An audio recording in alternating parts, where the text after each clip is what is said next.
Multi figure series की यात्रा को सफल बनाने के लिए दिल की गहराइयों से बहुत बहुत शुभकामनाएं। तो मान लोगों, कैसे हैं आप सभी लोग? उम्मीद करता हूं आप लोग सब लोग स्वस्थ हैं, मस्त हैं, व्यस्त हैं, लगातार ऊर्जावान हैं और अपने पैसे का ख्याल रख रहे होंगे, अपने ख्याल का भी ख्याल रख रहे होंगे। तो इसी कड़ी में मल्टी फिगर सीरीज में आप सभी लोग को पता है कि 60 डेज की मल्टी फिगर सीरीज का मैराथन चल रहा है।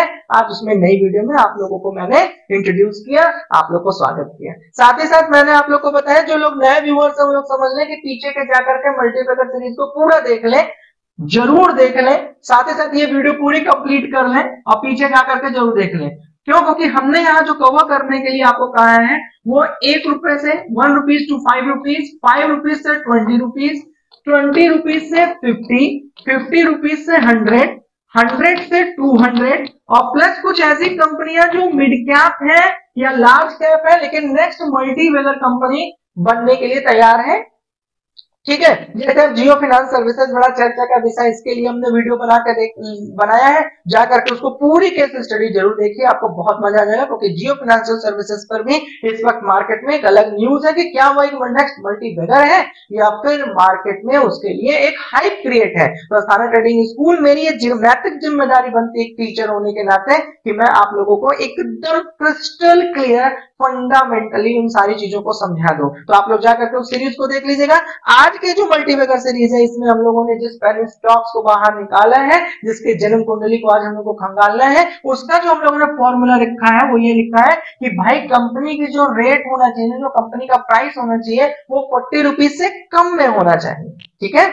दूसरा हमने कहा है कि रिटर्न ऑन इक्विटी जो है, आरओई जो है उसका, वो 5 या 5 से ज्यादा होना चाहिए। रिटर्न ऑन कैपिटल एम्प्लॉयड जो है 5 होना चाहिए या 5 से ज्यादा होना चाहिए। अगर हम डिविडेंड की बात करें तो डिविडेंड का कंपनी देने के लिए कमिटेड होनी चाहिए, कंपनी डिविडेंड देनी होनी चाहिए। अल्टीमेटली 0.5% ही क्यों ना ऑफर करे लेकिन डिविडेंड देनी चाहिए। इसके पीछे की साइकोलॉजी मेरी ये है कि कंपनी अगर डिविडेंड आपको दे रही है, कुछ भी परसेंटेज में दे रही है, तो इट मींस कंपनी डायरेक्टली या इनडायरेक्ट कंपनी प्रॉफिटेबल है, बैलेंस शीट में मजबूत है, साथ ही साथ वो अपने शेयर होल्डर्स का, हमारा और आपका भी ध्यान रख रहे हैं। ठीक है ना, अपने प्रॉफिट्स में से कुछ निकाल करके देने की नियत रख रही है। साथ ही साथ डेट टू इक्विटी जो है या तो उसकी 1 हो या तो 1 से ज्यादा। ठीक है ना, क्लियर हो गया? तो अब हम यहाँ पे क्या देख रहे हैं कि डेट टू इक्विटी का मतलब हम लोग ये समझ रहे हैं कि देखो भाई या तो कंपनी पे कर्ज हो, लेकिन मैंने आप लोग को इसके लिए ये चीज बताई है कि देखो भाई डेट टू इक्विटी का मतलब यहाँ पे ऐसे समझ लो कि इसको हटा के थोड़ा साइड में एसेट्स और लायबिलिटीज को काउंट कर लो। उनके बुक्स में जाओ और ये देखो कि उनकी एसेट्स क्या है, उनकी लायबिलिटीज क्या है। अगर उनकी एसेट्स उनकी लायबिलिटीज से ज्यादा है तो अगर उनके ऊपर डेट भी है ना तो ठीक ठाक है, मैनेजेबल है और ठीक ठाक काम कर रही है। Is it fine? तो चलो अब आगे चलते हैं और ये देखते हैं कि भाई कंपनी का इस वक्त का ट्रेडेड प्राइस क्या है, कंपनी का हाई क्या है, कंपनी का लो क्या है, कंपनी का मार्केट कैप क्या है। तो अगर हम लोग करंट प्राइस की बात करें तो 56 रुपीज 20 पैसे पे ट्रेड कर रहे हैं। अगर हम इसके हाई की बात करें तो 57 रुपीज पर है, अगर इसके लो की बात करें तो 20 रुपीज पर है। कई बार ऐसा होता है कि जब वो अपने हाई के नजदीक पे पहुंच जाती है तो कई बार मार्केट में आप सभी लोगों के साथ ये नो डाउट आपने अपडेट सुना होगा, देखा भी होगा कि वहां पर एक न्यूज सुनने आने लगती है कि क्या प्राइस करेक्शन हो जाएगा या फिर मार्केट में वहां से उसको रेजिस्टेंस मिल जाएगा और वो एक फ्रेम में साइडवेज हो जाएगी, या फिर उसके लिए एक शब्द आ जाता है ओवर वैल्यूड हो जाना ना, ऐसे कुछ शब्द आ जाते हैं। देखो फंडामेंटली अगर आप मजबूत हैं, एजुकेशनली आप मजबूत हैं, लगातार किसी को बुक्स में ढूंढ रहे हैं, तो ये मान के चलो मेरे भाई कि ये सब चीजें वहां पर मैटर नहीं करती। जैसे आपको एक एग्जांपल देता हूं, लगातार मुझसे यूट्यूब पर मेरे वेबिनार्स में, मेरे सेमिनार्स में लोग मेरे से टाटा मोटर्स की बात किया करते थे। जब कोविड थी ना तब से 65 रुपीज से अंडर में ट्रेड करते हुए टाटा मोटर्स आज क्या कर रही है आप उसको देखिए। लगातार मार्केट में ये बात बोली जा रही थी कि next is 250, next is 350, next is 450, next is 550। आज कहां पर है? कोई उसने देखा ही नहीं अपना हाई। क्यों? क्योंकि धंधे में दम था ना भाई, बंदे में दम था ना। मार्केट कहीं पे भी हाई बनाती है, उससे मैटर नहीं है। एप्पल कंपनी का उदाहरण ले लो, शुरू से लेके आज तक ओवर वैल्यूड है। दुनिया के सारे लोगों ने प्रोडक्शन कर रखा है ओवर वैल्यूड, लेकिन आज देखिए वैल्यूएशन ट्रिलियंस में है। फंडामेंटली करेक्ट होइए, एजुकेशन पर सबसे ज्यादा काम करिए। तो हाई और लो मैंने आपको बता दिया, आरओसी आरओई इनका, ठीक है। फेस वैल्यू बुक वैल्यूज में अभी हमें कोई कैलकुलेशन नहीं करना है, ठीक है ना। मार्केट कैप इनका बहुत अच्छा है, लाख करोड़ में जो है ना ये इनका मार्केट कैप है, लेकिन फिर भी जो इनका करंट प्राइस है ना वो बहुत अच्छा ट्रेड कर रहा है। अब ये डिसीजन तो आपका बनता है व्यक्तिगत रूप से, हमारा काम यह है कि फंडामेंटली इसको पूरी तरीके से उधेड़ कर रखा जाए। और अब हम लोग चर्चा करने जा रहे हैं कि भाई ये जो कंपनी है इसके बारे में रिसर्च करने जा रहे हैं कि ये करती क्या है ना, तो इसका आगे समझिए कि क्या करती है। तो सबसे पहले तो मैं आप लोग को ये बता दूं कि इस वक्त सबसे ज्यादा चर्चित विषय में भी है, और ये सेक्टर जो इसका है वो पूरी तरह से बैंकिंग है। देखो भैया, नॉन बैंकिंग मैंने नहीं कहा है, एनबीएफसी मैंने नहीं कहा है, एनबीएफसी कंपनियों का तो बोलबाला है, उनका तो जे कर्व है, इसमें मैंने पेनी स्टॉक बनाया हुआ है, जाकर के उस सीरीज को जरूर देख लीजिएगा। आज हम लोग बात कर रहे हैं जिस कंपनी को हमने पिक किया है वो बैंकिंग सेक्टर में काम करती है, नॉन बैंकिंग नहीं, बैंकिंग सेक्टर्स में काम करती है, ठीक है ना। तो अब हम लोग यहाँ पर देखिए, इनके पास अपना सेविंग अकाउंट्स है, एफडी करते हैं, क्रेडिट कार्ड देते हैं, डिजिटल बैंकिंग है इनके पास, ऑनलाइन बैंकिंग जिसको आप कहते हैं, गवर्नमेंट स्कीम्स में इनका अपना है, करंट अकाउंट इनके पास अच्छी होल्डिंग है, एमएसएमई स्कीम में ये डील करते हैं, म्यूचुअल फंड में डील करते हैं। तो ओवरऑल अगर हम देखें तो भैया अदर बैंक जिस तरीके से काम करती है ये भी उसी तरीके से काम करती है, दोनों के बीच में कोई भी अभी ऐसा यूएसपी नहीं, कोई ऐसा अंतर नहीं है, लेकिन ये बैंकिंग सेक्टर में है और अभी मुद्दे का विषय है, ज्यादातर इस पर चर्चाएं चल रही। तो हमने आपको बता दिया कि जो आज कंपनी हम लोगों ने उठाई है, इस कंपनी का बेसिक रीजन उठाने का यह है कि ये ग्रोइंग है और बैंकिंग सेक्टर में बहुत अच्छा काम कर रही है। अगर हम इसके चार्ट्स की बात कर लें तो चार्ट्स अगर 1 ईयर का उठा के देखें तो हमने यहाँ पे 1 ईयर का कलेक्ट किया है। तो 1 ईयर के लिए यहाँ पर देखिए तो मार्च 2023 से ये पूरी तरह से सितंबर तक सस्टेन रहे हैं और अंडर ट्रेड कर रहे थे 25 रुपीज से लेकर के 30 रुपीज के भीतर, लेकिन उसके बाद मार्केट में इनको एक अच्छा वॉल्यूम मिलता है और ये यहाँ पे अपने नए हाई के करीब पहुंच रहे हैं, मतलब 55 रुपीज के करीब ट्रेड कर रहे हैं और इनको एक अच्छा नीचे से वॉल्यूम भी मिल रहा है। तो ओवरऑल अगर हम चार्ट्स की बात करें तो 1 ईयर का चार्ट ट्रेंड देखें तो इनको एक बेहतर ट्रेजेक्टरी मिली है, एक बेहतर पाथ मिला है और उस तरीके से ये मूव कर रही है। फिर हम लोग बात करते हैं परफॉर्मेंस में। तो मैंने हमेशा आप लोग को एक गुरु मंत्र दिया है, तो यहाँ पर थोड़ा सा गुरु मंत्र को समझ लीजिए। मैंने आपको कहा है कि किसी भी कंपनी में इन्वेस्ट हम लोग नहीं करते हैं, किसी भी बिजनेस में हम लोग इन्वेस्ट नहीं करते हैं। हम लोग को साइकोलॉजी किसी भी कंपनी को उठाने के लिए, किसी भी चीज को सेलेक्ट करने के लिए होनी चाहिए कि कंपनी का धंधा क्या है, कंपनी में जो काम कर रहा है वो बंदा कौन है, मतलब फाउंडर, और कंपनी का विजन क्या है, जिसको आप चाहिए बुक्स पर काम कर लीजिए, मतलब कंपनी का बुक क्या है, रिजल्ट क्या है, ठीक। ये 3 चीजों को सेलेक्ट कर लीजिए। लेकिन हमने रिजल्ट को लेकर के भी आपको बताया है कि हमेशा इस बात को ध्यान दीजिए कि कंपनी कमाती कितनी है, ठीक, बचाता कितना है, ठीक है ना। फिर उसके बाद इन्वेस्ट कितना करता है, अदर जगहों पर इन्वेस्टमेंट, मतलब अपने काम, तो अपने पैसे को कितना काम पे लगा के रखे हुए। फिर उसके बाद खर्च कितना है, थोड़ा इसको एक दूसरे से रिलेट कर लीजिएगा, कमाता कितना है, खर्च कितना करता है, फिर बचाता है, फिर इन्वेस्टमेंट। फिर आप विजन पर बात करिए इसके कि इसका विजन क्या है, फिर इसका जाकर के परिणाम मतलब रिजल्ट पर बात कर लीजिए कि इसका बुक जाके खंगालिए कि इनका रिजल्ट क्या रहा है, ठीक। तो कमाता कितना है, खर्च कितना करता है, बचाता कितना है, इन्वेस्टमेंट काम, पैसे को कितना काम पे लगाता है, विजन आगे का इनका क्या है, इनका अपना परिणाम क्या है, इनका अपना बुक क्या है, इसके बारे में हम लोगों ने चर्चा कर ली। तो चलो थोड़ा सा डिस्कशन कर लेते हैं कि यहाँ पर इनका जो रेवेन्यू रहा है वो यहाँ पर इनका रेवेन्यू रहा है 4244 करोड़। फिर उसके बाद एक अच्छा खासा, ठीक है, दिसंबर 2023 तक आते हैं और ये कहते हैं 6176 करोड़ में, और इन्होंने जो स्टार्ट किया था 2020 में तो ये कह रहे थे 4244 करोड़। तो एक अच्छा, ठीक है, 2020 से लेकर 2023 तक की ट्रेजेक्टरी। हमें सिर्फ ये ढूंढना होता है कि भैया इनके रेवेन्यू में और इनके एक्सपेंसेस में डिफरेंसेस कितना है। तो हम यहाँ पे देख लेते हैं कि यहाँ पर कोई रेड फ्लैग तो नहीं है, 4000 करोड़ था, 3, ठीक है, ठीक है, ठीक है, हर जगह यहाँ पर इनको एक पॉजिटिव साइन मिल रहा है। इसका मतलब इन्होंने क्या किया है, 6000 करोड़ का वहां पर इन्होंने रेवेन्यू किया है, तो इनका एक्सपेंस 25 ना 2581 करोड़ रुपीज रहा है। तो इन्होंने क्या किया, अब भाई बैंकिंग सेक्टर है तो जाहिर सी बात है कि पैसे का सर्कुलेशन और मनी मैनेजमेंट तो इनको आना ही चाहिए। अगर इनकी बुक कमजोर हो जाएगी तब तो फिर अब क्या ही बोला जाएगा ना। तो इन्होंने क्या किया है कि 2020 से स्टार्ट किया, अगर हम लोगों ने जो फ्रेम लिया है, तो 213 करोड़ 213 ना करोड़ का इन्होंने प्रॉफिट किया, और लगातार इन्होंने अपने प्रॉफिट को इंक्रीज ही किया है, और अभी 723 करोड़ पर ये काम कर रहे हैं। ठीक है ना, इज इट फाइन? तो यहाँ पर इनको कहीं पे भी रेड फ्लैग देखने को अभी तक नहीं मिला, जिसको हम नेट प्रॉफिट में कंसीडर कर रहे हैं। ठीक, क्वार्टर रिजल्ट्स में तो ओवरऑल क्वार्टर रिजल्ट्स में भी हम लोगों को कोई भी एक जगह पर बुक्स में ऐसी कोई चीज दिखी नहीं, तो ठीक था।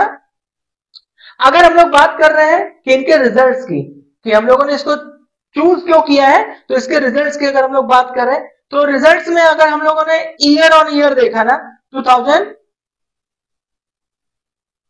अगर हम ईयर ऑन ईयर देखते हैं तो थोड़ा सा इसको भी आप लोग समझ लीजिए।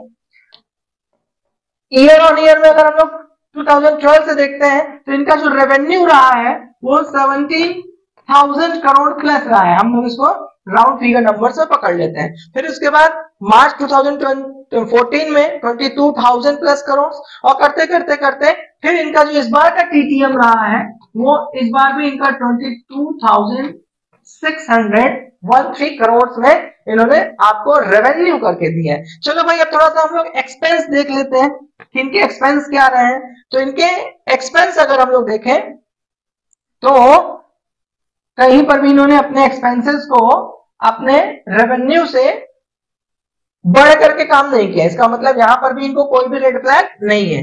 अगर हम इनका लास्ट में टोटल नेट प्रॉफिट देख लें, हम सीधा नीचे जाकर के नेट प्रॉफिट देखते हैं, तो अगर हम नेट प्रॉफिट देख लें तो यहां पर इन्होंने लास्ट में 2012 में 1050 करोड़, मतलब 1000 प्लस करोड़ जो है ना इन लोगों ने प्रॉफिट किया। उसके बाद माइनस माइनस करते हुए ये कहां से आए हैं, मार्च 2015 से इनको यहाँ पे रेड फ्लैग है। फिर कहां तक इनको टोटल रेड फ्लैग है, इनको है 2020 तक रेड फ्लैग है।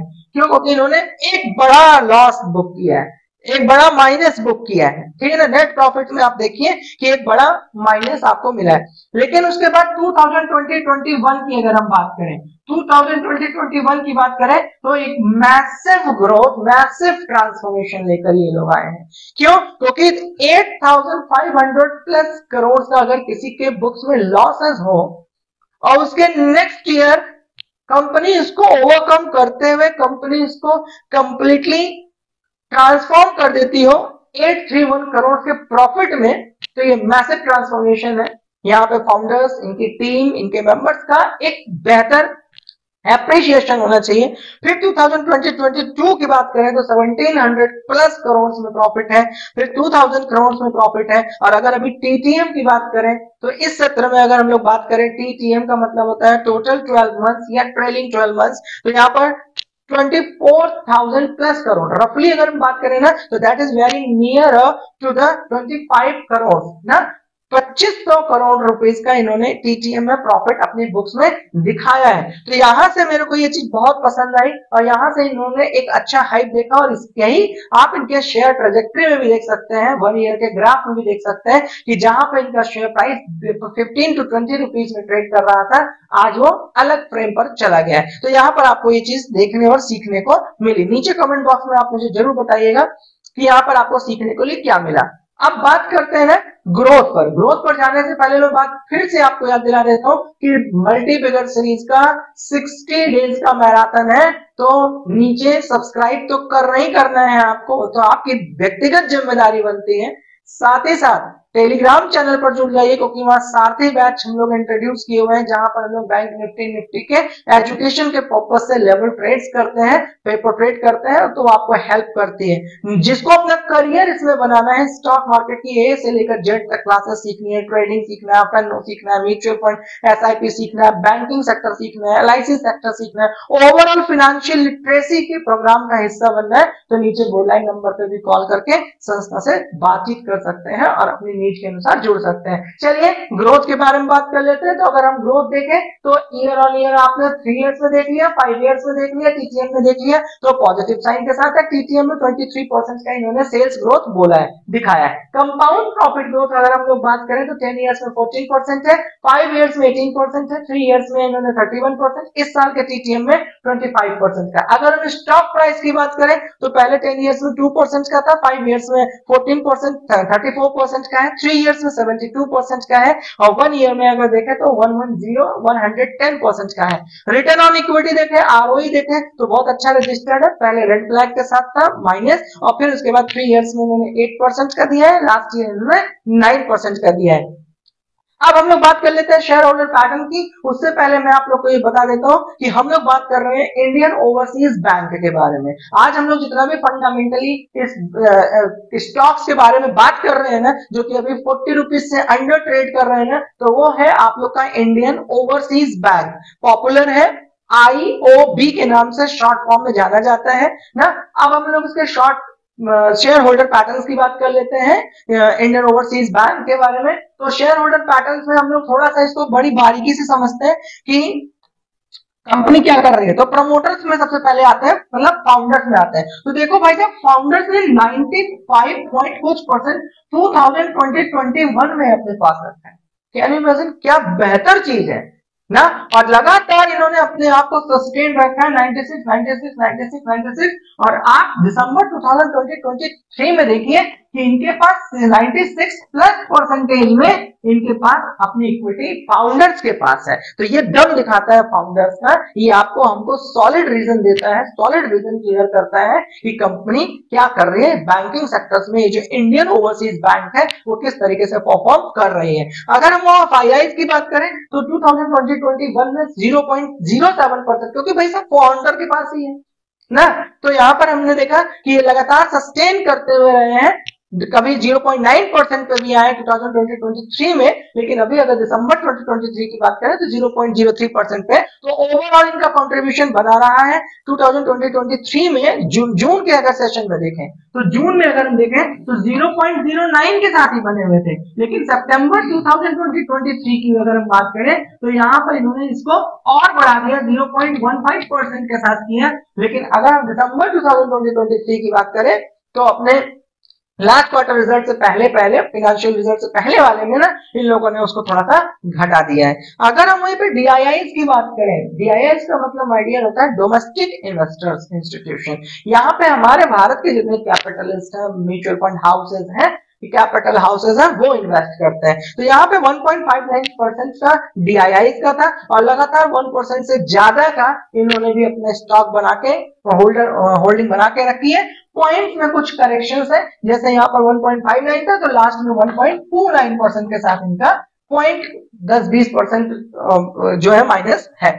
पब्लिक की अगर बात करें तो 2.50% के साथ पब्लिक लगातार बनी रही है, और अंत में देख लें तो 2.28% के साथ पब्लिक ने भी अपनी होल्डिंग को बना के रखा है। इसमें सबसे बेहतर फेयर बात मुझे देखने को ये मिली कि फाउंडर्स ने भी अपना इसमें बहुत ही अच्छा फेथ बना के रखा है। FIIs ने भी इस प्रोजेक्ट्री में अपना अच्छा फेथ बना के रखा है। DIIs लगातार सस्टेनेबल रहा है, उन्होंने भी अपना फेथ बना के रखा है। हम आपने भी अपना एक फेथ बना के रखा है। तो नीचे मुझे कमेंट बॉक्स में बताइए कि क्या इंडियन ओवरसीज बैंक आपके पोर्टफोलियो में है या नहीं, होना है या नहीं। तो हम आपको किसी प्रकार से ऐसी राय नहीं देते हैं। हम आपको खरीदने के लिए भी, बेचने के लिए भी और होल्ड करने के लिए भी हम किसी प्रकार से आपको कोई रिकमेंडेशन नहीं करते हैं। अस्थाना ट्रेडिंग स्कूल का मिशन और विजन बिल्कुल क्वाइट क्लियर है कि हम स्टॉक मार्केट की दुनिया में आप लोगों को हैंड होल्डिंग कराते हुए यहाँ पर एजुकेट करना चाहते हैं, फिनेंशियली लिटरेट करना चाहते हैं, और 1 लाख स्टूडेंट को हम सर्व करना चाहते हैं, जिससे वो अपने पैरों पर खड़े हो सके, उनको फिनेंशियल नॉलेज हो सके, और वो उसी नॉलेज के दम पर अर्निंग भी करे, और साथ ही साथ वो अपने गांव समाज क्षेत्र को भी और ज्यादा फिनेंशियली लिटरेट करे, योगदान दे अपना। इन्हीं शुभकामनाओं के साथ आप सभी लोग इंडियन ओवरसीज बैंक के बारे में क्या कहते हैं नीचे मुझे कमेंट बॉक्स में बताना मत भूलिए। अपना करियर बनाना चाहते हैं तो मुझे नीचे डिस्क्रिप्शन बॉक्स में से कंपनी के बोर्ड लाइन नंबर पर कॉल करके हमसे बात करना मत भूलिए। आप लोग सब लोग स्वस्थ रहिए, मस्त रहिए, व्यस्त रहिए, अपने पैसे का ख्याल रखिए, अपने ख्याल का भी ख्याल रखिए। इन्हीं शुभकामनाओं के साथ साइनिंग आउट।